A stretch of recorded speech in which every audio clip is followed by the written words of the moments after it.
My fiancé's parents said, "You need to sign this prenup that leaves you with nothing." She nodded and said, "It's just a formality."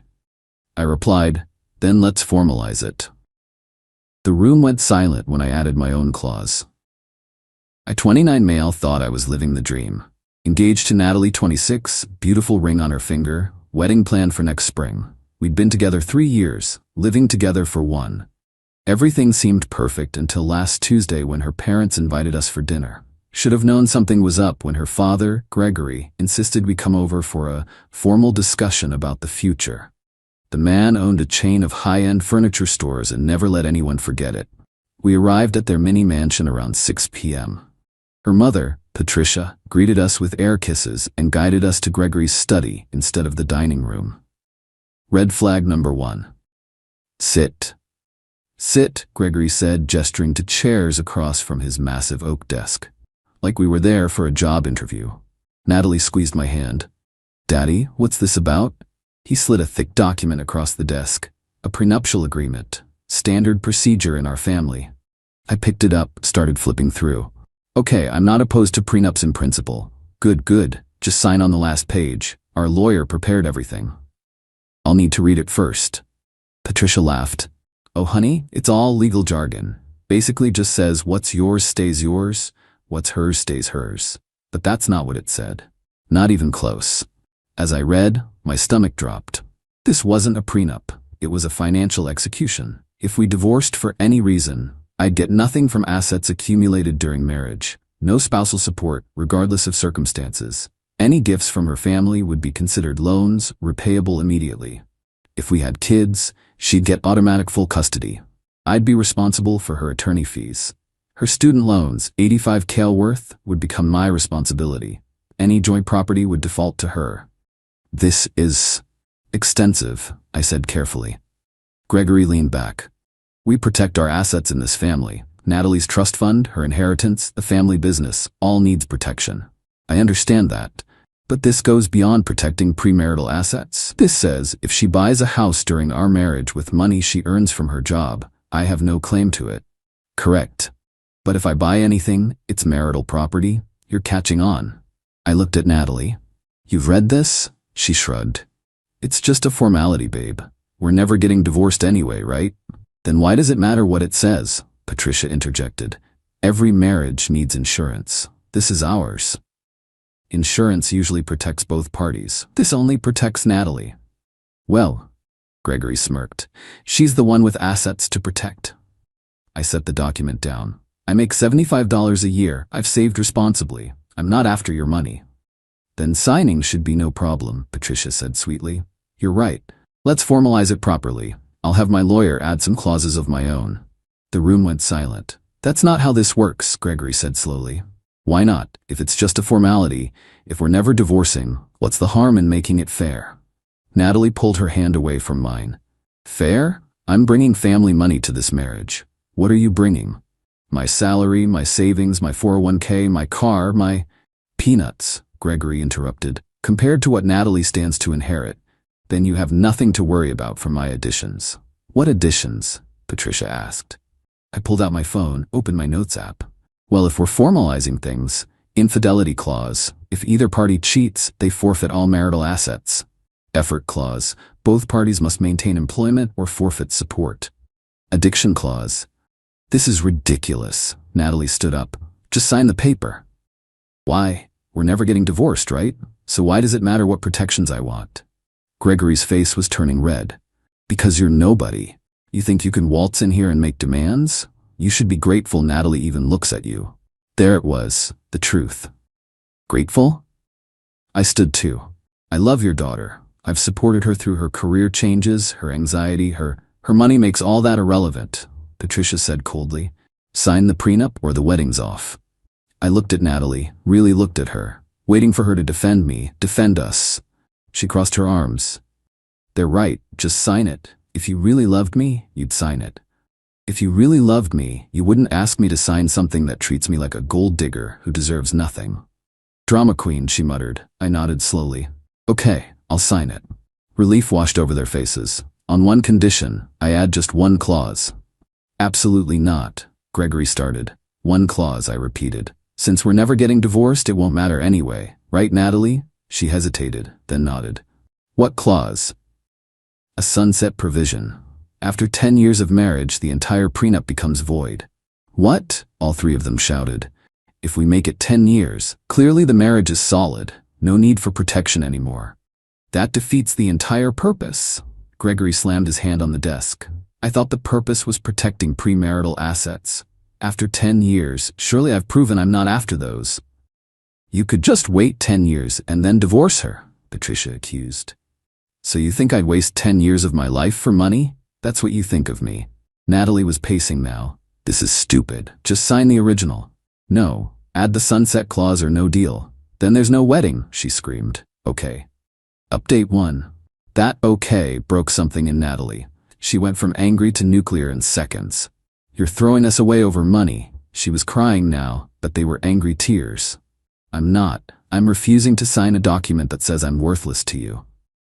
Same thing. Is it though? I left that night with Natalie screaming at me to come back and be reasonable. Her parents just watched with smug satisfaction, probably thinking I'd cave by morning. I didn't. Instead, I went home to our shared apartment and started thinking. Really thinking. About our entire relationship through a new lens. How she'd insisted on keeping finances completely separate, but expected me to pay for most dates because the man should provide. How her parents always made little comments about my job, my car, my family. How Natalie never defended me, just said I was being sensitive. By morning, I'd made a decision, but first I needed information. I called my buddy Trevor, who worked in finance. Hey, can you explain trust funds to me? Turns out, Natalie's trust wasn't as ironclad as they pretended. She got monthly distributions, but the principal was controlled by her parents until she turned 30 or got married, whichever came first. After marriage, she'd get full control. Suddenly, the prenup made more sense. And so did the rush to get married. Natalie came home that afternoon, looking haggard. We need to talk. Agreed. I spoke to Daddy. He's willing to modify the prenup slightly. You'd get $50 if we divorce after 5 years. Generous. Don't be sarcastic. It's more than you'd have otherwise. Natalie, do you know why your parents are so insistent on this specific prenup? To protect family assets. No, to ensure you get your trust fund while keeping me from having any claim to it. Her face went pale. That's not.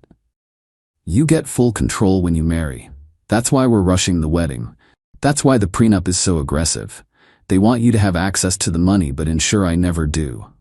So what? It's my money. Then why not wait until you're 30? Why the rush to marry? She was quiet. How much debt are you actually in, Nat? That's none of it's in the prenup that your debt becomes mine, so it's very much my business. She crumbled, started crying for real this time. It's not just student loans. I have credit card debt, about $40. Jesus, from what? Living expenses. Daddy gives me an allowance, but it's not enough for the lifestyle you want, for the lifestyle I deserve. There it was again. That entitlement. So the plan was, marry me, get your trust, pay off your debts, and keep me locked in with a prenup that ensures I get nothing if we split? It's not like that. I love you. Do you? Or do you love that I'm stable enough to marry but not wealthy enough to fight back? She slapped me, hard. How dare you? I touched my cheek. I'll be staying at Trevor's tonight. We need space to think. If you leave, we're done. Then we're done. Update 2. The next 3 weeks were insane. Natalie went through the entire playbook. Day 1 to 3. Love bombing. Texts about how sorry she was, how much she loved me, how we could work it out, flowers delivered to my office, showing up at Trevor's with my favorite takeout. Day 4 to 7. Anger. When love bombing failed, she got vicious. Told everyone I was a gold digger who refused to sign a standard prenup. Posted on social media about how I revealed my true colors when money was involved. Day 8 to 14. Bargaining. Her parents reached out. New prenup offer, $75K after 5 years, $100K after 7. Each one still awful, just slightly less awful. I declined them all. Day 15 to 21. Extinction burst. This is where it got interesting. First, she tried to get me fired. Called my boss claiming I was emotionally unstable and threatening. Lucky for me, my boss knew me better than that and called me immediately. Hey Nathan, just got a weird call from your fiancée? Ex-fiancée. What did she say? that you've been harassing her and she's concerned you might do something at work. I haven't contacted her in 2 weeks. I figured, just document everything, okay? Then came the apartment situation. The lease was in my name only, but she'd been living there for a year. She refused to move out. I have tenant rights, she screamed when I asked her to leave. You don't pay rent, you're a guest? I'll sue. With what money? Your credit cards are maxed. That's when she got creative. Started inviting people over at all hours, parties on weeknights, random guys showing up for dates that she'd make sure I saw. I documented everything. Every party, every guest, every intentional disruption. Building security was very helpful. Turns out they didn't like her much either. But the real kicker came when I got a call from my credit card company. Sir, we're calling about unusual activity on your account. Did you authorize a $5,000 purchase at Nordstrom? No, I did not. We'll freeze the card immediately. Natalie had taken a photo of my credit card months ago for emergencies. Apparently, revenge shopping counted as an emergency. I filed a police report. Credit card fraud is a felony. Update 3. When the police showed up to question Natalie about the credit card fraud, her parents went ballistic. Gregory called me personally. You need to drop this immediately. Why would I do that? Because we can make your life very difficult. More difficult than identity theft and false workplace accusations? You have no idea who you're messing with. A furniture store owner with delusions of grandeur? He hung up. But here's where Natalie's entitlement finally bit her in the ass. See, she hadn't just stolen from me. Trevor did some digging and found out she'd been doing this for years. Little amounts here and there from various boyfriends. Never enough to prosecute, just enough to supplement her lifestyle. Except this time, she'd gotten greedy and sloppy. The detective assigned to my case was very interested when I mentioned her pattern. Even more interested when 2 of her exes came forward with similar stories after I posted about it in a local Facebook group. Suddenly, Natalie was facing multiple fraud charges. Her parents' lawyer reached out within 48 hours. My clients are prepared to offer a substantial settlement to make this go away. I'm listening. $200,000, all charges dropped, NDAs all around. No, I want $500,000 and a written apology, and Natalie agrees to get financial counseling. That's extortion. That's consequences. Your client committed multiple felonies. I'm offering a way out. They paid. Of course they paid. Because Daddy's little princess couldn't have a criminal record. It would ruin her chances of marrying rich someday. The money was nice, but the real satisfaction came from the apology letter Natalie was forced to write. 3 pages of admitting to everything. The fraud, the lies, the manipulation. Her parents made her write it to protect themselves legally, not realizing I'd keep copies forever. The best part? The trust fund issue. See, there was a morality clause in the trust. Any criminal conviction would forfeit her access until she was 40. By threatening her with prosecution, I'd accidentally locked her out of her money for another 14 years. Her parents were furious. Patricia actually showed up at my work. You've ruined her life. She ruined her own life. I just refuse to be collateral damage. She'll never forgive you. Good, I don't want her forgiveness. You're a monster. I'm a man who refused to be used. If that makes me a monster, I'll wear the title proudly. It's been 6 months now. Natalie moved back in with her parents. Last I heard, they were trying to find her a new rich husband, but word had gotten out about the fraud situation. Turns out rich guys don't like gold diggers who steal from their partners. Ironic. I used part of the settlement to buy a house. Cash. The rest is invested. I'm dating again, a teacher named Melissa, who thinks prenups are totally reasonable when they're actually fair. Sometimes I think about that night in Gregory's study. How different my life would be if I just signed. I'd be married to a woman who saw me as worthless, probably drowning in her debt, definitely miserable. Instead, I'm free, financially stable, and I know my worth. The prenup was meant to protect them and destroy me. In the end, it did the opposite. Guess that's what happens when you try to formalize inequality.